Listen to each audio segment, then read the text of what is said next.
जय श्री कृष्ण, जय श्री राम, जय हनुमान। मित्रों, कैसे हैं आप? 5वें एपिसोड में आपका स्वागत है।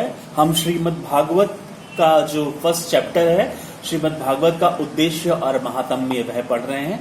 श्री डोंगरे जी महाराज आगे कहते हैं, मनुष्य जब तक वासनाओं में फंसा है तब तक विमान कैसे आएंगे, और यदि इससे पहले विमान आ भी जाए तो इन पर कोई बैठेगा नहीं। कदाचित स्वर्ग में से विमान लेने के लिए आ भी जाए तो भी मनुष्य की जाने की तैयारी भी तो कहाँ है। हम सब विकार और वासनाओं में बंधे हुए हैं। मनुष्य पत्नी, पुत्र, धन आदि में फंसा है। जब तक यह आसानी छूटेगी नहीं तब तक मुक्ति नहीं है। जिसका मन परमात्मा के रंग में रंग गया हो, उसके लिए तो वह जहां बैठा है वही मुक्ति है। ऐसों के लिए तो विमान आए भी तो क्या, और ना भी आए तो भी क्या। ईश्वर के साथ तन्मयता हो जाए, उसी से ही आनंद मिलता है। उससे बढ़कर आनंद तो वैकुंठ में भी नहीं है। भक्त तुकाराम को लेने को विमान आया तो तुकाराम ने अपनी पत्नी से कहा कि इस जीवन में तो मैं तुम्हें कोई सुख दे ना सका, परंतु परमात्मा ने हमारे लिए विमान भेजा है, तो चलो तुम्हें विमान में बैठाकर परमात्मा के धाम में ले चलूं। आओ मेरे साथ चलो। परंतु पत्नी ने ना माना। उसने कहा कि महाराज, आपको जाना हो तो जाइए, मुझे जगत को छोड़कर नहीं जाना है स्वर्ग में। और वह नहीं गई। संसार का मोह छोड़ना बड़ा कठिन है। जब तक वासना अंकुशित ना हो जाए तब तक शांति नहीं मिल सकती। कथा का एकाध सिद्धांत भी यदि दिल में उतर आए तो जीवन मधुर बन जाए। वासनाएं बढ़ती है, भोग बढ़ते हैं, इसी से संसार कटु बन जाता है। जब तक वासनाएं क्षीण ना हो जाएं तब तक मुक्ति नहीं मिल सकती। पूर्व जन्म का शरीर तो चला गया है, परंतु पूर्व जन्म का मन नहीं गया है। लोग अपने तन की, कपड़ों की खूब चिंता रखते हैं, परंतु मरने के बाद भी जो साथ जाता है उस मन की चिंता नहीं रखते हैं। मरने के बाद जिसे साथ आना है उसी की फिक्र करो। धन, शरीर आदि की चिंता मत करो। मरने के बाद तो जो अंगूठी तुम्हारी अंगुली में होगी वह भी लोग निकाल लेंगे। आचार विचार के बिना मन की शुद्धि नहीं होती। जब तक मन की शुद्धि ना हो तब तक भक्ति भी नहीं हो सकती। ज्ञान और वैराग्य को दृढ़ करने के लिए यह भागवत की कथा है। विवेक से जब तक संसार का अंत ना लाए तब तक संसार का अंत आने वाला नहीं है। जीवन में संयम और सदाचार जब तक ना आए तब तक पुस्तकों से मिला ज्ञान किसी काम आएगा नहीं। केवल ज्ञान भी किस काम का। एक गृहस्थ के पुत्र का अवसान हुआ, गृहस्थ रोता है, उसे घर कोई ज्ञानी साधु आता है और उपदेश करता है। आत्मा अमर है, मरण शरीर का होता है, अतः तुम्हें पुत्र की मृत्यु का शोक करना अनुचित है। कुछ समय के बाद उस साधु की बकरी मर गई, जिससे वह रोने लगा। साधु को रोता हुआ देखकर उस गृहस्थ ने साधु से पूछा कि महाराज, आप तो मुझे उपदेश देते थे कि किसी की मृत्यु पर शोक नहीं करते, तो फिर आप किस लिए रुदन कर रहे हैं? साधु ने कहा कि बालक तुम्हारा था और बकरी तो मेरी थी, अतः रोता हूं। ऐसा परोपदेशे पांडित्यम किस काम का। ज्ञान का अनुभव करो। मुक्त होने के लिए ज्ञान का उपयोग है। कथा जीवन को सुधारती है, जीवन को पलट देती है। कथा सुनने पर जीवन पलट ना जाए तो मानो कि कथा बराबर सुनी ही नहीं है। कथा मुक्ति देती है, यह बात बिल्कुल सच है। रोज मृत्यु की 1-2 बार याद करते रहो। शायद आज ही मुझे यमदूत पकड़ने आ जाए तो मेरी क्या दशा होगी। यदि ऐसा आप रोज सोचेंगे तो पाप नहीं होगा। मनुष्य मरण का विचार तो रोज करता ही नहीं है, परंतु भोजन का विचार रोज करता है। इस भागवत शास्त्र की महिमा का वर्णन दूसरे बहुत से पुराणों में किया गया है, परंतु सामान्यतः पद्म पुराण के अंतर्गत महात्म्य का वर्णन करते हैं। अब श्री भागवत की महिमा का वर्णन करना है। इस श्री भागवत की महिमा का अब वर्णन करते हैं। इस कथा का महात्म्य एक बार सनत कुमारों ने श्री नारद जी से कह सुनाया था। महात्म्य में ऐसा लिखा है कि बड़े बड़े ऋषि और देवता ब्रह्मलोक छोड़ के विशाला क्षेत्र में इस कथा को सुनने के लिए आए थे। इस कथा में जो आनंद मिलता है वह ब्रह्मानंद से भी श्रेष्ठ है। अर्थात योगी तो केवल अपना ही उद्धार करता है, जबकि सत्संगी अपने साथ अपने संग में आए हुए सभी का उद्धार करता है। बद्रिका आश्रम में सत्संगी सनत कुमार पधारे हैं, जिसे लोग बद्रिकाश्रम कहते हैं, वही विशाल क्षेत्र है। बद्री विशाल की जय। स्कंद पुराण में कथा आती है कि बद्री नारायण विशाल राजा के लिए पधारे थे। पुंडलीक के लिए विठलनाथ आए थे। जिस भक्त के लिए भगवान आए हैं वह धन्य है। बद्री नारायण जी तब ध्यान का आदर्श जगत को बताते हैं। वे कहते हैं कि मैं ईश्वर हूं तो भी तप करता हूं, ध्यान लगाता हूं। तपश्चर्या के बिना शांति नहीं मिलती।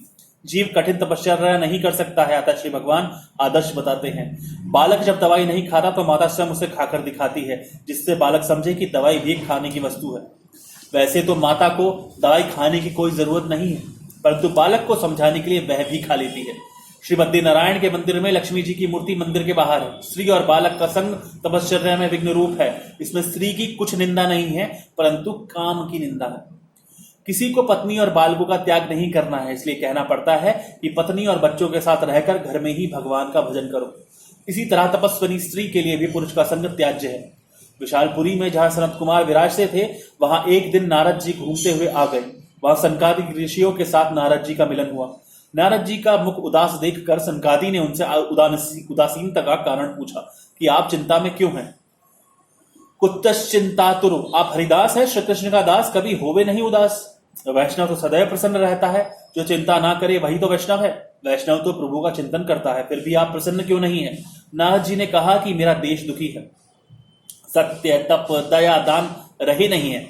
मनुष्य बोलता है कुछ और, उसके मन में कुछ और ही होता है, और करता भी है कुछ और ही है। और कुछ क्या कहूं।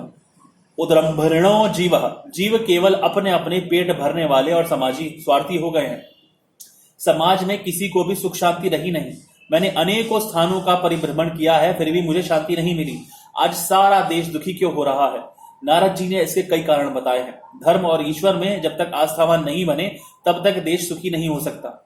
जिसके जीवन में धर्म का स्थान प्रधान नहीं है, उसे जीवन में कभी शांति नहीं मिलती। धर्म और ईश्वर को भूलने वाला मानव कभी सुखी नहीं होता। जगत में अब धर्म रहा ही कहां है। नारद जी ने यह दुख से कहा है कि अब इस जगत में सत्य नहीं रहा है। सत्यम नास्ति, जगत में असत्य बहुत बढ़ गया है। असत्य के समान कोई पाप नहीं है। उपनिषदों में कहा है कि असत्यभाषी को न केवल पाप ही लगता है, अपितु उनके पुण्यों का भी क्षय होता है। यदि सच्चा आनंद पाने की इच्छा रखते हैं तो सत्य में निष्ठा रखो। असत्य बोलने वाला व्यक्ति ना तो कभी सुखी हुआ है और ना कभी होगा। मितभाषी बनोगे तो सत्यभाषी बन सकोगे। जगत में कहीं भी पवित्रता दिखाई नहीं देती। शरीर और वस्त्र जिस प्रकार साफ सुथरे रखते हैं, उसी प्रकार मन को पवित्र रखना चाहिए। मनुष्य कपड़ों को तो स्वच्छ रखता है, किंतु मन को स्वच्छ नहीं रखता है। मन को बिल्कुल पवित्र रखो, क्योंकि मन तो साथ साथ आएगा। जगत में कहीं भी नीति का दर्शन नहीं होता है। नीति और अनीति से बहुत कुछ धन संपत्ति जुटानी है और कुमार्ग में खर्च भी करनी है। कुटुंब सुख के उपरांत भी कोई सुख है या नहीं, इसका विचार भी मनुष्य करता नहीं है। वह तो अपनी सोचता है कि इस धन संपत्ति से मैं तो अपने कुटुंब को सुखी करूंगा। अपनी इंद्रियों का वह इतना तो दास बन जाता है कि उसे कोई पवित्र विचार आता ही नहीं है। शरीर और इंद्रियों के सुख में वह ऐसा तो फंसा है कि यह शांति से विचार भी नहीं कर सकता कि सच्चा और श्रेष्ठ आनंद कौन सा है और कैसे मिल सकता है। जीवन में जब तक कोई पवित्र लक्ष्य निश्चित नहीं होगा, तब तक पाप रुकेंगे ही नहीं। जो लक्ष्य को लक्ष्य में रखता है वही पाप से बच सकता है। मनुष्य को अपने जीवन का लक्ष्य मालूम नहीं है। वह मंद बुद्धि करने योग्य काम को करता ही नहीं है। जगत में अन्न विक्रय होने लगा है।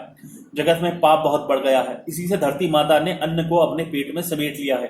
अन्न विक्रय पाप है। ज्ञान का भी विक्रय होने लगा है। ज्ञान का विक्रय मत करो। ब्राह्मण को चाहिए कि वह निष्काम भाव से जगत को ज्ञान का दान दे। अन्न ज्ञान से भी ज्ञान दान श्रेष्ठ है, कारण ज्ञान से सदा शांति मिलती है। जब से अन्न और ज्ञान का विक्रय होने लगा है, तब से पवित्रता नष्ट हो गई है और पाप बढ़ रहा है। मनुष्य की भावना जब से बिगड़ी है, तब से विश्व में उसका जीवन भी विकृत हो गया है। संसार में मुझे कहीं भी शांति नजर नहीं आई। इस प्रकार कलयुग के दोष देखता हुआ घूमता फिरता मैं वृंदावन में आया। वहां एक कौतुक देखा। एक युवती को देखा, उसके पास दो पुरुष मूर्छा में पड़े हुए थे। वह स्त्री चारों ओर देख रही थी। उसी स्त्री ने मुझे नारद जी को बुलाया, अतः मैं उसके पास गया। साधु पुरुष किसी स्त्री के पास नहीं जाते हैं, अतः नारद जी बिना बुलाए उस स्त्री के पास नहीं गए।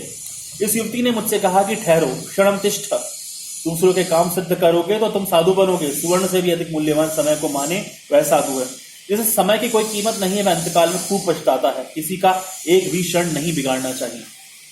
अतः जब एक क्षण ठहरने के लिए कहा गया, तो मैंने उस युवती से पूछा कि देवी जी आप कौन हैं। उस व्यक्ति ने मुझसे कहा कि मेरा नाम भक्ति है, ये ज्ञान और वैराग्य मेरे पुत्र हैं, ये अब वृद्ध हो गए हैं। मेरा जन्म तो द्रविड़ देश में हुआ है। महान आचार्य दक्षिण भारत में प्रकट हुए थे। श्री शंकराचार्य जी और श्री रामानुजाचार्य जी दक्षिण में उत्पन्न हुए थे। कर्नाटक में मेरा परिपालन हुआ है और मेरी वृत्ति भी वही हुई। आचार और विचार जहाँ शुद्ध होते हैं, वहीं भक्ति को पुष्टि मिलती है। आचार विचार शुद्ध हो तो भक्ति हो सकती है। विचारों के साथ साथ आचार भी शुद्ध होने ही चाहिए। कर्नाटक में आज भी आचार की शुद्धि देखने में आती है। भगवान व्यास जी को कर्नाटक के प्रति कोई पक्षपात नहीं था, परंतु जो सच था उसी का उन्होंने वर्णन किया है। अब भी कर्नाटक में लोग निर्जला एकादशी करते हैं। एकादशी का अर्थ दिवाली नहीं है। मेरी एक एक करके सभी इंद्रियां भगवान को अर्पण करनी है, ऐसी भावना से एकादशी का व्रत रखो। महाराष्ट्र में किसी किसी स्थान पर मेरा सम्मान हुआ। महाराष्ट्र में कहीं कहीं भक्ति को सम्मान मिला है। पंढरपुर जैसे स्थल पर भक्ति का दर्शन होता है। गुजरात में तो मैं श्री जीर्ण हो गई हूँ। गुर्जरे जीर्णताम गता। गुजरात में मैं अपने दोनों पुत्रों के साथ वृद्ध हुई। धन का दास प्रभु का दास नहीं हो सकता। गुजरात कांचन का लोभी हो गया है, अतः भक्ति छिन्न भिन्न हो गई। भक्ति के प्रधान अंग 9 है। इनमें प्रथम है श्रवण। केवल कथा सुन लेने से भक्ति पूरी नहीं होती है। जो सुना है उसका मनन करो। मनन करके जितना जीवन में उतारा हो उतना ही भागवत श्रवण सार्थक हुआ कहा जाएगा। कथा सुनने से पाप जलते हैं, परंतु मनन करके जीवन में उतारने से तो मुक्ति मिलती है। श्रवण भक्ति छिन्न भिन्न हो रही है क्योंकि मनन नहीं रहा है। मनन नहीं करने से श्रवण नहीं होता। मनन के अभाव में श्रवण भक्ति क्षीण होती जा रही है। कीर्तन भक्ति भी नहीं रही है क्योंकि कीर्तन में भी कीर्तन और कंचन का लोभ आ गया है और तभी से कीर्तन भक्ति भ्रष्ट हो गई है। ज्ञानी पुरुषों को अपमान से भी सम्मान अधिक बुरा लगता है। धन के लोभ की अपेक्षा कीर्ति का मोह छूटना बड़ा कठिन है। कीर्ति का मोह तो ज्ञानी को भी सताता है। मैं अपने मन को समझाता हूँ, जब तक तुम अपने मन को समझाओगे तब तक वह मानेगा नहीं। कथा कीर्तन में जगत अनायास ही विस्मृत हो जाता है। कथा में जब बैठे हो तो संसार व्यवहार के विचारों को मन से निकाल दो। मैं अपने श्री कृष्ण के चरणों में बैठा हूँ, ऐसी भावना रखो। कीर्तन भक्ति निष्काम होनी चाहिए। संत तुलसीदास ने कहा है कि स्वांतः सुखाय। मैं अपने सुख के लिए कथा करता हूँ। दूसरों को क्या सुख मिलता है इसकी मुझे कोई खबर नहीं है। मेरे मन को आनंद मिले इसलिए मैं कथा करता हूँ। वंदन भक्ति अभिमान के कारण चली गई। अभिमान बढ़ते ही वंदन भक्ति का नाश हुआ। सब में श्री कृष्ण की भावना रखकर सबको वंदन करो। वंदन करने से विरोध नष्ट होता है। भक्त नरसिंह ने भक्त का लक्षण बताते हुए कहा है कि सकल लोग में सबको वंदे वही सच्चा वैष्णव है। जो वंदन करता है वही वैष्णव है और जो वंदन कराना चाहता है वह वैष्णव नहीं। मन के भीतर जब तक अहम भाव रहेगा तब तक भक्ति की वृद्धि नहीं होगी। आजकल तो लोग देह की बहुत पूजा करते हैं। श्री ठाकुर जी की सेवा के लिए पूजा के लिए अब उनको समय नहीं मिलता है। देह पूजा बढ़ी कि देव पूजा गई। लोगों ने भांति भांति के साबुन बनाए हैं। चाहे जितना साबुन मलो किंतु देह का जो रंग है वही रहेगा। परमात्मा ने जो रंग दिया है वही सच्चा रंग है और वही ठीक भी है। शायद मनुष्य बहुत विलासी हो गया है, इस कारण ही अर्चन भक्ति का ह्रास हुआ है। शरीर को लोग बहुत सजाने संवारने में लगे हैं, तभी से अर्चन भक्ति चली गई। अतः जीवन सादा रखो। इसी प्रकार भक्ति के एक अंग का विनाश हुआ है, अर्थात जीव ईश्वर से विभक्त हुआ, जुदा हुआ है, श्री ठाकुर जी से विमुख हुआ है। बुद्धि का जब बहुत अतिरेक होता है तो भक्ति का विनाश होता है। भक्ति छिन्न भिन्न हुई तो जीवन भी विभक्त हो गया। भक्ति के 2 बालक है, ज्ञान और वैराग्य। भक्ति का आदर ज्ञान और वैराग्य के साथ करो। ज्ञान और वैराग्य मूर्छित होते हैं तो भक्ति भी रोती है। कलयुग में ज्ञान और वैराग्य क्षीण होते हैं, बढ़ते नहीं हैं। जब से पुस्तकों में आकर समा गया तब से ज्ञान चला गया। नारद जी कहते हैं कि ज्ञान और वैराग्य को मूर्छा क्यों आई है यह मैं जानता हूँ। इस कलिकाल में जगत में अधर्म बहुत बढ़ गया है, इसी से इनको मूर्छा आई है। इस वृंदावन की प्रेम भूमि में तुमको पुष्टि मिली है। कलयुग में ज्ञान और वैराग्य की उपेक्षा होती है, अतः वे निरुत्साहित होकर वृद्ध और जीर्ण हो गए हैं। ज्ञान और वैराग्य के साथ मैं भक्ति को जागृत करूंगा। ज्ञान और वैराग्य के साथ मैं भक्ति का प्रचार करूंगा। नारद जी ने ज्ञान वैराग्य को जगाने के लिए अनेक प्रयत्न किए, परंतु कुछ बना नहीं। वेदों के अनेक पारायण किए तो भी ज्ञान वैराग्य की मूर्छा गई नहीं। कुछ थोड़ा सा विचार करेंगे तो यह ध्यान में आ जाएगा कि ऐसी कथा तो प्रत्येक घर में होती है। अपना यह हृदय ही वृंदावन है। इसी हृदय के वृंदावन में कभी कभी वैराग्य जागृत होता है, परंतु वह जागृति सिर्फ स्थायी नहीं रहती है। उपनिषदों और वेदों के पठन से अपने हृदय में कुछ ज्ञान और वैराग्य जागता है, परंतु फिर से वे मूर्छित हो जाते हैं। वेद के पारायण से वैराग्य तो आता है, परंतु वह स्थायी नहीं रहता। शमशान भूमि में जब चिता जल रही होती है तो उसे देखकर कई व्यक्तियों को वैराग्य हो जाता है, परंतु वह वैराग्य टिकाऊ नहीं होता। काम सुख को भोग लेने के बाद भी बहुतों को वैराग्य आता है। संसार के विषय के उपभोग लेने के बाद बहुतों को वैराग्य आता है, परंतु वह भी स्थायी नहीं होता। विषय भोग के बाद अरुचि तो होती है, परंतु वह अरुचि विवेक और वैराग्य से रहित होने के कारण टिकती नहीं है। ज्ञान वैराग्य और भक्ति आदि सब कुछ वेदों से ही उत्पन्न हुए हैं, परंतु वेदों की भाषा गूढ़ होने के कारण सामान्य मनुष्य की समझ में कुछ नहीं आता। कलयुग में तो श्री कृष्ण कीर्तन से ही ज्ञान और वैराग्य जागृत होते हैं। नारद जी चिंता में फंसे हैं कि ज्ञान और वैराग्य की मूर्छा उतरती नहीं है। उसी समय आकाशवाणी हुई कि तुम्हारा प्रयत्न उत्तम है, ज्ञान वैराग्य के साथ भक्ति का प्रचार करने के लिए आप कुछ सत्कर्म कीजिए। नारद जी ने पूछा कि मैं क्या सत्कर्म करूं, तो आकाशवाणी ने बताया कि तुम्हें संत महात्मा सत्कर्म क्या है वह बताएंगे। धन्यवाद। जय श्री राम, जय श्री कृष्ण मित्रों।